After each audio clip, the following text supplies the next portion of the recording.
Hello बच्चों। तो आज हम इलेक्ट्रोस्टैटिक का लेक्चर नंबर 7 लेकर के आए हैं। और जैसा कि मैंने आपको पिछले वीडियो में ये कहा था कि हम नेक्स्ट वीडियो के अंदर काफ़ी क्वेश्चन प्रैक्टिस करने वाले हैं, तो आज वही दिन है, हम लोग क्वेश्चन की ही बात करेंगे। तो देखिए बोर्ड पर आपके सामने एक क्वेश्चन लिखा हुआ है, 2 charges each Q R kept at A distance D apart. ठीक है, जैसे जैसे क्वेश्चन बोल रहा है बच्चों वैसे वैसे मैं इसको पहले बनाता जाता हूँ सॉल्यूशन में। देखो, दो चार्जेस हैं plus Q and plus Q, दिख रहा है आप सभी को? ठीक है, कई बच्चों की शिकायत थी कि सर क्वालिटी नहीं आ रही है, तो मैंने कोशिश की है कि पहले से थोड़ी ज्यादा क्वालिटी इस बार दे पाए।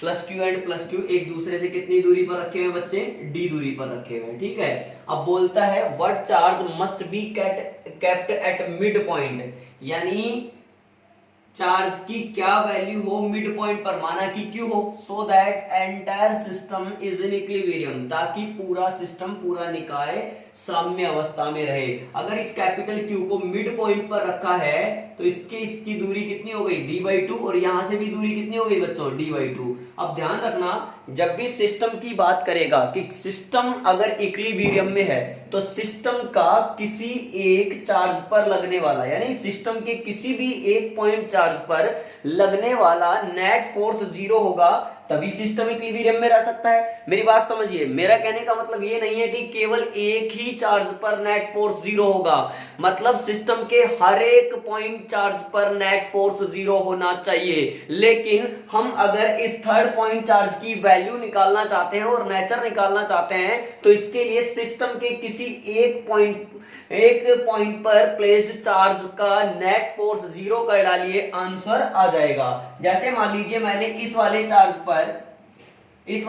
पर फोर्स 0 लिखना चाहा, तो इस पर फोर्स कौन कौन लगा रहा है? एक तो प्लस क्यू लगा रहा है और एक ये लगा रहा है। अब एक बात बताइए, प्लस कैपिटल क्यू और इस प्लस स्मॉल क्यू की वजह से इस पर लगने वाले फोर्सेज मैग्नीट्यूड में सेम और डायरेक्शन में अपोजिट होंगे, तभी इस पर नेट फोर्स 0 हो सकता है। तो इसके लिए मैंने क्या करा, इन दोनों का फोर्स लिखा, पहले इसका लिखा के क्यू अपॉन दूरी कितनी है? d/2, तो d²/4, यानी 4 आ गया ऊपर, शुड बी इक्वल टू, बराबर होना चाहिए इसकी वजह से इस पर लगने वाला, यानी के क्यू स्क्वायर बटे दूरी कितनी है? d²। के से के कैंसिल हो गया, क्यू से क्यू भी कैंसिल हो गया, d² से d² कैंसिल हो गया, यहां बचा बच्चों 4q is equal to q. Clear है? अच्छा, ये आगे क्या आ गया, यानी कैपिटल क्यू की वैल्यू क्या आ गई? q/4। लेकिन अब ध्यान से देखिए, ऑप्शन में आपको q/4 भी मिलेगा, -q/4 भी मिलेगा, और भी ऑप्शन मिलेंगे, लेकिन अब कंफ्यूजन हमारा इन दोनों में रहेगा। तो अब कंफ्यूजन कैसे दूर होने वाला है? सर नेचर देखो चार्जेज की, इस प्लस क्यू पर फोर्स मैग्नीट्यूड में सेम और डायरेक्शन में अपोजिट होना चाहिए। तो चलिए, मैग्नीट्यूड में सेम तो आपने मान लिया, अब ये वाला प्लस क्यू इसको रिपेल करेगा इधर, ये वाला भी इसको रिपेल करेगा इधर। अब बात ये समझिए कि ये तो सिस्टम का ही चार्ज है, तो ये तो फोर्स मैं मानू ही मानूंगा, लेकिन ये वाला हमने माना है मर्जी से। तो अब अगर ये अट्रैक्ट करे तभी तो force, net force on this point charge is 0। भाई अगर ये अट्रैक्ट करेगा तभी तो इस पर चार्ज 0 होगा। क्लियर है मेरी बात? तो इसका मतलब यहां पर जो चार्ज की नेचर होनी चाहिए वो कैसी होनी चाहिए बच्चों? नेगेटिव होनी चाहिए। कहने का मतलब आंसर आएगा माइनस का q/4। आप इस क्वेश्चन को इस तरीके से भी कर सकते थे, इस पर लगने वाले जो दोनों फोर्स थे F1 एंड F2 दोनों सेम डायरेक्शन में थे, दोनों को ऐड करके 0 के बराबर रख सकते थे। यानी अगर मैं यहां बराबर ना लगाकर प्लस इज इक्वल टू 0 करूं तो सीधा आंसर -q/4 आ जाएगा। क्या मेरी बात आपको क्लियर हो रही है क्या बच्चों? कैसे भी आप लोग इसको सोल्व कर सकते हैं, बट नेगेटिव या फिर इसकी -6 को नेचर ले लेते हैं। ठीक है, फटाफट से लिख लो। देखिए बच्चों, अब नेक्स्ट क्वेश्चन आपके सामने है। बोल रहा है एक इक्विलैटरल ट्राइंगल है जिसके तीनों कॉर्नर पर 3 पॉजिटिव चार्ज रखे हुए हैं, +q एंड +q, और इस ट्राइंगल की जो साइड है वो कितनी दे रखी है हम लोगों को? a दे रखी है। क्लियर है? इसका सेंट्रोइड o है। बोला find position and value of charge capital Q so that system is in equilibrium. मैंने क्या कहा, जब भी वो सिस्टम को इक्विलिब्रियम में कहने की बात कहेगा तो हमें क्या करना है? सिस्टम के किसी भी एक पॉइंट चार्ज पर नेट फोर्स को क्या कर देना है बच्चों, जीरो कर देना है। अब आप बात करोगे कि सर सबसे पहले हमें पोजीशन भी तो बतानी है कि इसको रखना कहां है। तो ऐसा प्रश्न हम पहले भी कर चुके हैं कि कैपिटल क्यू की पोजीशन यानी इस सिस्टम के लिए न्यूट्रल पॉइंट कहां पर होगा, इसके सेंटर पे होगा।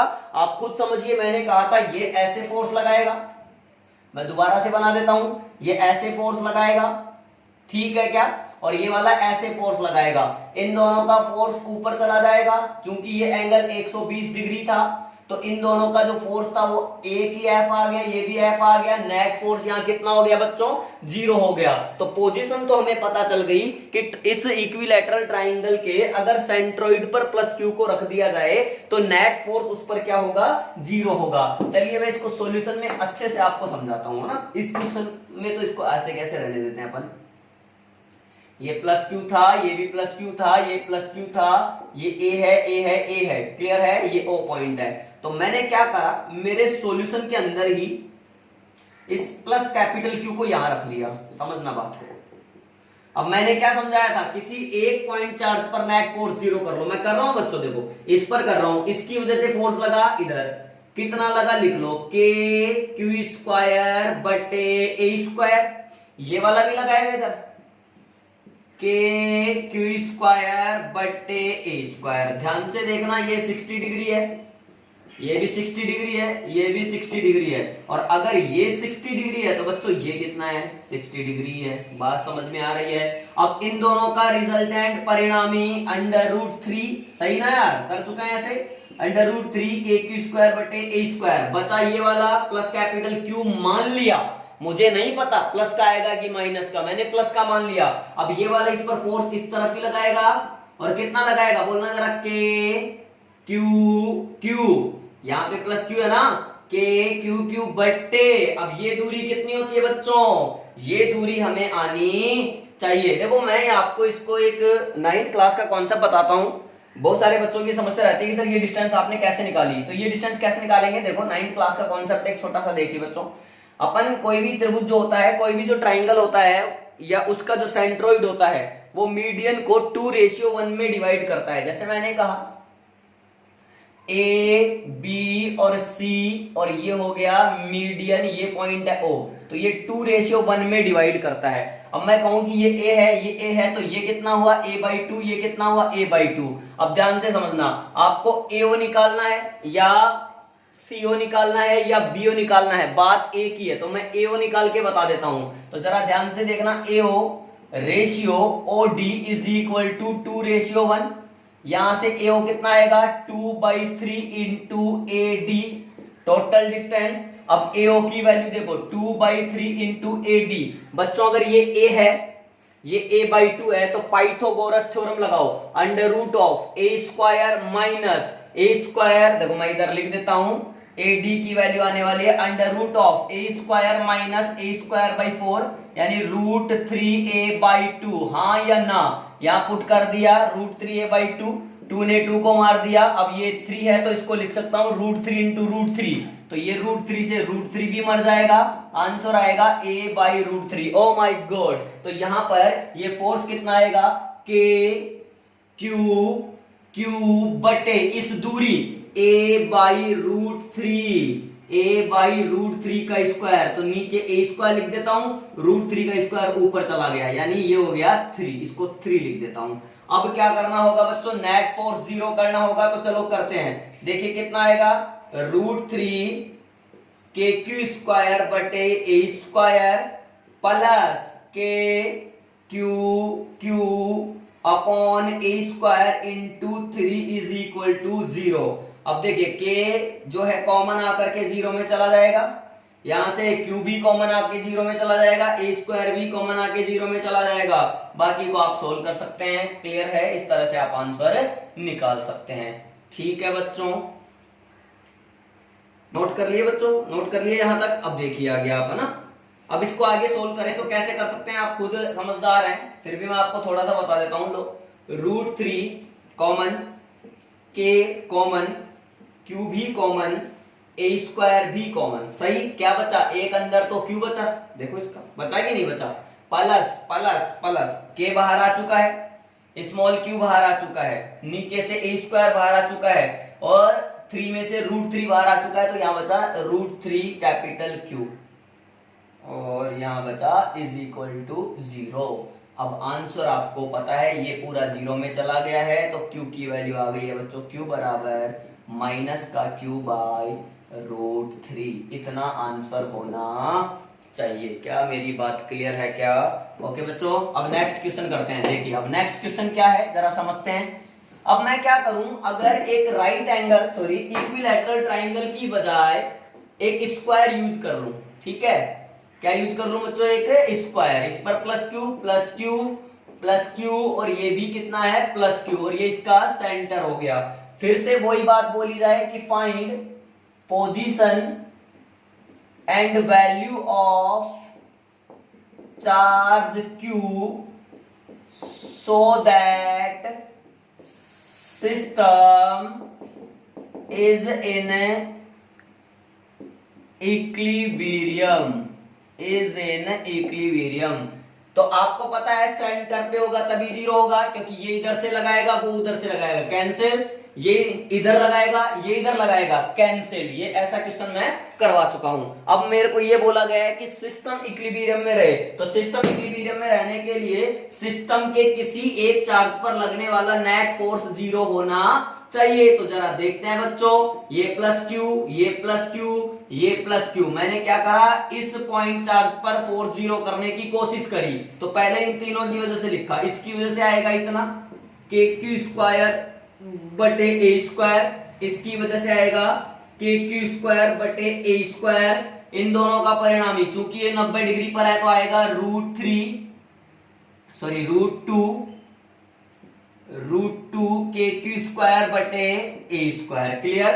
अब इस तीसरे वाले का देख लो, ये दूरी का ही चक्कर है बस, के क्यू स्क्वायर बटे, बच्चों ये दूरी कितनी होती है, अगर ये a है ये a है तो ये कितनी हो गई √2a, तो √2a का स्क्वायर। क्या मेरी बात क्लियर है? अब यहां पर रखा हुआ है एक प्लस का कैपिटल क्यू, उसकी वजह से भी लिखो के क्यू बट्टे, ये दूरी कितनी हो गई √2a का आधा, a/√2 यानी a स्क्वायर इंटू 2।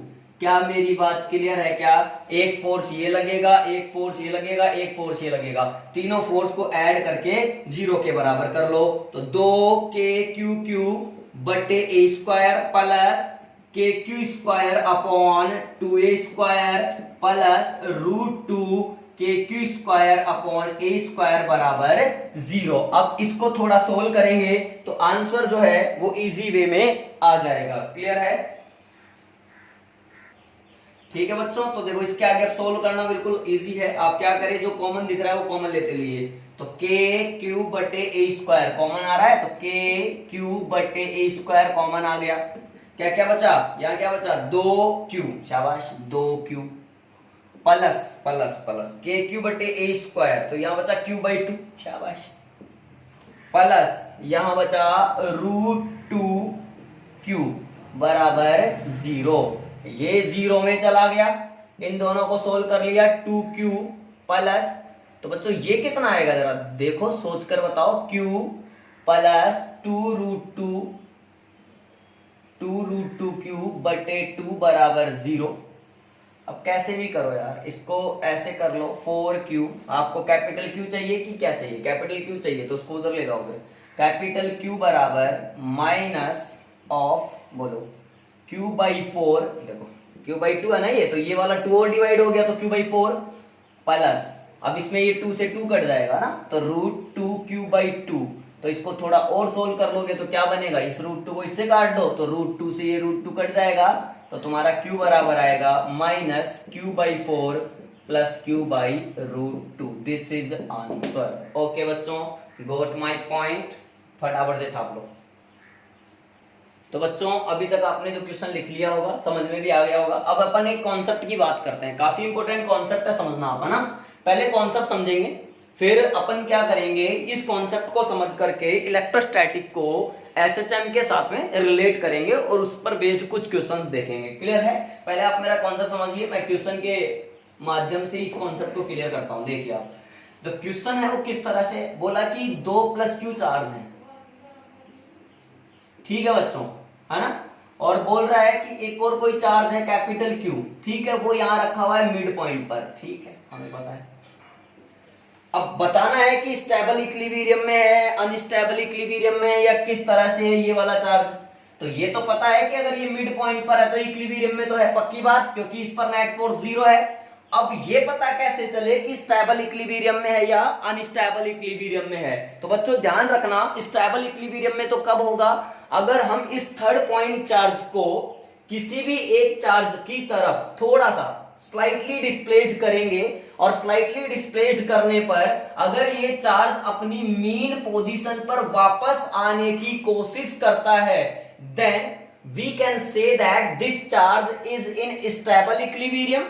और अगर ये वापस नहीं आता है, अपनी मीन पोजीशन को छोड़ देता है, then this charge will be in unstable equilibrium. मैं जरा आपको समझाता हूं बच्चों, इस मेरी बात को आप समझने की कोशिश करेंगे। इसमें दो केस बना सकता हूं मैं, देखिए, इज, पहले ये लिख लेता हूं, क्यू इन इक्विलिब्रियम, क्या क्यू इक्विलिब्रियम में है और कौन सी में है, तो बताना है। देखो, case one, case first for axial line, अक्षीय रेखा के लिए। अब एक्सियल लाइन क्या होती है, चार्जेज को मिलाने वाली जो लाइन होती है, यानी इस लाइन को ही कहते हैं एक्सियल लाइन। तो मैंने क्या करा है, ये प्लस का क्यू है, ये प्लस का क्यू है, थोड़ा दूर बना लेते हैं, और ये वाला जो ये चार्ज था कैपिटल क्यू, इसको थोड़ा डिस्प्लेस करा, यानी यहां रख दिया। अब मेरी बात तुम ध्यान से समझना, ठीक है। मान लीजिए इस, अब यहां पर रखोगे तो इसकी वजह से इस पर जो फोर्स लगेगा वो ऐसे लगेगा F1, और इसकी वजह से जो फोर्स लगेगा वो ऐसे लगेगा F2। लेकिन समझने की बात यह है कि सर इसकी वजह से जो फोर्स लगेगा उसका मैग्नीट्यूड ज्यादा होगा, क्योंकि ये जो फोर्स लगाएगा वो स्ट्रॉन्ग लगाएगा, ये थोड़ा कमजोर लगाएगा, बिकॉज इसकी से दूरी कम है। F is inversely proportional to r square. अगर R की वैल्यू कम होगी, दूरी की वैल्यू कम होगी, तो फोर्स ज्यादा होगा, और अगर R की वैल्यू ज्यादा होगी तो फोर्स कम होगा। तो हम यहां पर कह सकते हैं here F2 is greater than F1। और अगर F2 की वैल्यू ज्यादा है तो आपका प्लस कैपिटल Q कहां आना चाहता है, वापस इस मीन पोजीशन पर ही आना चाहता है। तो क्या मेरी बात क्लियर है, ये कौन सी इक्विलिब्रियम में नजर आएगा। फिर मैंने कहा अगर मीन पोजीशन पर वापस लौटेगा तो होगा स्टेबल इक्विलिब्रियम। यहां पर ये तो समझ में आ ही रहा है कि F net does not equal to 0, और साथ में ये भी समझ में आता है कि ये किस में है बच्चों, स्टेबल इक्विलिब्रियम में है। किस में है, स्टेबल इक्विलिब्रियम में ही है। ओके, क्या मेरी बात क्लियर है। सर दूसरा केस जरा हमें समझाओ, ठीक है। देखिए, अगर मैं इसी में इक्वेटोरियल लाइन की बात करूं, इक्वेटोरियल लाइन, निरक्षीय रेखा,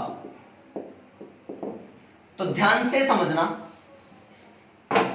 इक्वेटोरियल लाइन क्या होती है बच्चों, चार्जेज को मिलाने वाली जो लाइन होती है उसके परपेंडिकुलर एक ऐसी लाइन जो मिड पॉइंट से होकर के जाए। पहले यहां रखा था, रखा हुआ है, अब कहां रख दिया, इस निरक्षीय रेखा पर। यह है निरक्षीय रेखा, इक्वेटोरियल लाइन, इसी को कहते हैं इक्वेटोरियल लाइन। ये है आपकी इक्वेटोरियल लाइन। अब ध्यान से देखना, ये वाला इस पर फोर्स लगाएगा इस तरफ F1, ये वाला फोर्स लगाएगा इस तरफ F2, थोड़ा अच्छा बना देते हैं, ये ऐसे लगाएगा F2। क्या मेरी बात क्लियर हो रही है बच्चों आपको। अब अगर ध्यान से देखेंगे तो नेट फोर्स कहां लग जाएगा, ऊपर, ये F नेट हो गया आपका। और अब हमें समझ में आता है क्या, अब इस कंडीशन में प्लस का कैपिटल Q अपनी मीन पोजीशन पर कभी वापस आएगा, कभी नहीं आएगा। यहां पर भी F net does not equal to 0 है, और ये मीन पोजीशन में नहीं आ रहा है, इसलिए ये कौन सी इक्विलिब्रियम हो गई बच्चों, अनस्टेबल इक्विलिब्रियम ये हो गई है। फटाफट से लिख लेंगे, ठीक है बच्चों। अब देखो, इसी को मैं, इसी प्रश्न को थोड़ा सा चेंज करके बताता हूं कैसे।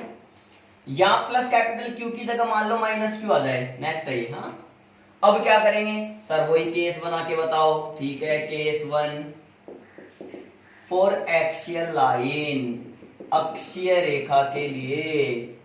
ओहो देखना, ये प्लस का क्यू, ये प्लस का क्यू, ये माइनस का क्यू आ रखा हुआ है, यहां लेकर चला गया एक की तरफ, थोड़ा सा डिस्प्लेस कर दिया एक्स डिस्टेंस पर, या छोटी सी डिस्टेंस, अभी दिखाने की जरूरत भी नहीं है। अब ये इसको प्यार करेगा अपनी तरफ, किस तरफ प्यार करेगा? खुद की तरफ, ठीक है। और ये प्यार करेगा खुद की तरफ, यानी ये F1 है और ये वाला F2 है। अब भी मैं ध्यान से देखूं तो इसका फोर्स ज्यादा है, इसका प्यार बहुत ज्यादा है, और यानी कह सकता हूं F2 की वैल्यू F1 से ज्यादा है, तो इसका मतलब नेट फोर्स इस तरफ लग रहा होगा। तो क्या ये वाला चार्ज कभी भी अपनी मीन पोजीशन पर वापस आ सकता है? क्या नहीं आएगा। इसका मतलब अब की बार कौन सी इक्विलिब्रियम है? अनस्टेबल इक्विलिब्रियम है। क्या देखो, क्या समझ में आया कि सर जैसे आपने इस प्लस कैपिटल क्यू की नेचर चेंज करी, सेम केस के लिए आंसर जस्ट अपोजिट आने लग गया। बिल्कुल बच्चों, सर क्या यही बात आप हमें इक्विटोरियल लाइन के लिए समझा सकते हो? क्यों नहीं बच्चों, तो देखिए इक्विटोरियल लाइन के लिए भी समझते हैं इसी चीज को। For equatorial line, case number second,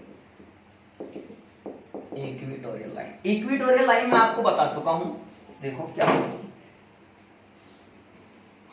ये प्लस का क्यू, ये प्लस का क्यू यहां पर रख दिया, माइनस का क्यू। अब ये इससे प्यार करेगा इस तरफ F1, ये भी इसको प्यार करेगा इस तरफ F2। नेट प्यार कहां होगा? नीचे की तरफ। इसका मतलब ये हुआ F नेट इधर आ गया, तो माइनस का क्यू क्या अपनी मीन पोजीशन पर आएगा? बिल्कुल आएगा sir. F net does not equal to 0, लेकिन ये अपनी मीन पोजीशन की तरफ वापस लौट रहा है, इसलिए इक्विलिब्रियम हो गई स्टेबल इक्विलिब्रियम। फटाफट से नोट कर ले बच्चों, पॉज करके फटाफट। तो बच्चों नेक्स्ट क्वेश्चन देखिए आप, अभी जो मैंने आपको कॉन्सेप्ट सिखाया उसी पर बेस्ड ये क्वेश्चन है, और मैं कह सकता हूँ ये नो डाउट आईआईटी प्रोफाइल है। ठीक है बच्चों, क्वेश्चन समझाता हूँ मैं पहले आपको, ताकि अपन इसको रफ कर सकें और फिर सॉल्यूशन बना सकें। बोल रहा है इफ क्यू नॉट, देखो मैं पहले डायग्राम समझाता हूँ। दो चार्ज है क्यू एंड क्यू, 1 और 2, एक दूसरे से कितनी दूरी पर है बच्चों? 2L, 2L डिस्टेंस पर है। और एक तीसरा चार्ज कौन है? क्यू नॉट है ना। और ये इन दोनों चार्जेस से कितने कितने पर है? यानी L और L दूरी पर। बोले तो इस लाइन के मिड पॉइंट पर रखा हुआ है। बोलता है if Q not is slightly displaced along line joining 1 and 2, यानी क्यू नॉट को धीरे से इन दोनों को जोड़ने वाली लाइन के अनुदिश विस्थापित किया जाए, डिस्प्लेस्ड किया जाए toward any of the charge, किसी एक भी आवेश की तरफ, then so that q naught executes SHM, तो क्यू नॉट क्या करता है? SHM करता है, सरल आवर्त गति करता है। And find time period of SHM, तो बताइए इस SHM का टाइम पीरियड कितना होगा? क्लियर है? बिल्कुल इजी प्रोफाइल है। मैं क्वेश्चन की लैंग्वेज को रफ करता हूं बच्चों, आपने लिख लिया होगा, नहीं लिखा तो पॉज करके लिख सकते हैं। मैं आपको सॉल्यूशन समझाता हूं। देखिए आईआईटी प्रोफाइल है, नो डाउट समझना आप। इलेक्ट्रोस्टैटिक में SHM का कॉन्सेप्ट कैसे यूज करते हैं देखना बच्चों। ये क्यू था और ये भी क्यू था, समझना, ठीक है। ये क्यू नॉट था यहां पर। अब कह रहा है किसी एक की तरफ थोड़ा सा डिस्प्लेस्ड कर दिया जाए। मान लीजिए क्यू नॉट को यहां रख दिया इससे x दूरी पर, ये दूरी पहले से L है, ये भी दूरी पहले से L है, इतना हमें समझ में आ गया। अब एक बात बताओ, इसको 1 कहा है, इसको 2 कहा है, तो 1 वाले ने फोर्स लगाया F1 इधर और 2 वाले ने फोर्स लगाया F2 इधर। क्या मेरी बात क्लियर है? चलो मैं ऐसे बना देता हूं, ये F1 लग रहा होगा और इधर क्या लग रहा होगा बच्चों? F2 लग रहा होगा। तो हम एक एक फोर्स लिख लेते हैं। F1 is equal to K, इसकी वजह से क्यू नॉट बटे, सर ये यहां पहुंच गया तो इससे इसकी दूरी कितनी हो गई? अब L प्लस एक्स, तो L प्लस एक्स का होल स्क्वायर वेक्टर फॉर्म में लिख रहे हैं। अब F1 इधर है, इधर बोले तो प्लस एक्स में है, यानी यूनिट वेक्टर प्लस का एक्स कैप यूज कर सकता हूं, बिल्कुल कर सकता हूं। तो इसको कहा एक्स कैप, इक्वेशन नंबर 1। इसी प्रकार F2 वेक्टर लिख लेंगे K क्यू नॉट, इन दोनों के बीच की दूरी L में से अगर x को कम कर दे तो आ जाएगी एल माइनस एक्स का whole square. Equation number second, net force. अब net force F net is equal to F1 vector plus F2 vector. क्या इस प्रकार से आएगा? तो F net is equal to के क्यू नोट बटे एल प्लस एक्स का होल स्क्वायर माइनस, सॉरी इसकी डायरेक्शन नहीं लिखी बच्चों हमने, तो F2 कैप की डायरेक्शन क्या है? माइनस का x कैप है F2 वेक्टर की, माइनस के क्यू नोट बटे एल माइनस एक्स का होल स्क्वायर और इनटू में क्या आ जाएगा बच्चों? x कैप आ जाएगा। क्लियर है क्या मेरी बात? आपको समझ में आ रहा होगा। अब इसको थोड़ा और सोल्व करते हैं। देखो F net is equal to के क्यू नोट बाहर आ जाएगा। अब ये एल स्क्वायर, देखो एल प्लस एक्स का होल स्क्वायर और एल माइनस एक्स का होल स्क्वायर दोनों ही एलसीएम ले लें आप। ऊपर जो बचेगा वो क्या बचेगा? बोलो, एल माइनस एक्स का होल स्क्वायर इधर बचेगा, माइनस एल प्लस एक्स का होल स्क्वायर इधर बचेगा। तो एफ नेट आपके पास आ रहा है के क्यू नोट, देखना L square plus X square minus 2lx, यहाँ पे आएगा प्लस का एल स्क्वायर प्लस का एक्स स्क्वायर और प्लस का कितना आ रहा है बच्चों? 2lx अपॉन ए प्लस बी ए माइनस बी ए स्क्वायर माइनस बी स्क्वायर का होल स्क्वायर। यहां देखो किससे क्या क्या कट रहा है बच्चों? देखना जरा, कुछ कट रहा है क्या? अच्छा सर यहाँ पर साइन में गड़बड़ करी, बिल्कुल। यहाँ पर ये माइनस था तो ये क्या आएगा? माइनस का एल स्क्वायर, ये भी माइनस का एक्स स्क्वायर और ये माइनस का 2lx, तो माइनस एल स्क्वायर से माइनस एल स्क्वायर कैंसिल और माइनस एक्स स्क्वायर से plus X square cancel, minus 2lx minus का 4lx। तो F net is equal to के क्यू नॉट, याद आएगा आपके पास minus 4lx upon L square minus X square का whole square into X cap साथ में चलता रहेगा। क्या मेरी बात क्लियर है? अब ध्यान से देखें तो मुझे ये समझ में आता है, it is clear that for SHM F net should be directly proportional to x and opposite to the direction of x। कहने का मतलब प्रत्यानयन बल रीस्टोरिंग फोर्स जो होता है वो विस्थापन के समानुपाती डिस्प्लेसमेंट के प्रोपोर्शनल भी होता है SHM की कंडीशन में, और उसकी डायरेक्शन के अपोजिट भी होता है। इसी को दोबारा अगर मैं आगे भी सोल्व करूं तो अगेन इसको इक्वेशन नंबर मैंने 3 किया, इधर देख लेते हैं बच्चों, इधर से मैं इधर आ रहा हूं। तो देखो अब मैंने इसको क्या करा, उसी इक्वेशन को मैं दोबारा से लेके आया फ्रॉम इक्वेशन 3।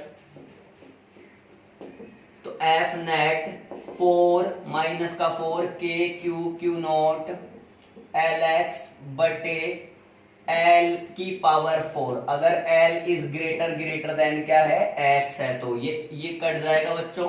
एफ नेट की वैल्यू मेरे पास आ गई है, कितना आ रही है बोलो? माइनस 4 के क्यू नॉट एक्स बटे एल की power 3 x cap. Equation number 4। अब देखना यहाँ पर, तो यहाँ पर ये कह सकते हैं ना आप clearly, F net is equal to minus k dash x. Time period क्या होता है? 2 pi under root of m by k dash. उठा करके पटक दो ना यार, x की जगह पर जितनी भी वैल्यू है, जो भी क्वांटिटी है, सारी की सारी किसका काम कर रही है? के डैश का। और के डैश को अगर इस फॉर्मूले में रख देंगे then you will get answer. Do the छपाई। ठीक है बच्चों, आप लोगों को ये क्वेश्चन समझ में आया होगा। तो आज के लिए इतना ही काफी है, और आज अपन ने ज्यादातर न्यूमेरिकल प्रैक्टिस किए हैं, और मैं आशा करता हूं कि आप लोगों को सभी समझ में आए होंगे अच्छे से। नेक्स्ट जो वीडियो होगा हमारा, उसके अंदर में बच्चों हम लोग जो है कुछ स्ट्रिंग पर बेस्ड क्वेश्चन करेंगे, और उसके अलावा इलेक्ट्रिक फील्ड के अंदर में हम एंट्री कर जाएंगे। ओके बच्चों, तो कल अब फिर मिलेंगे, तब तक के लिए धन्यवाद।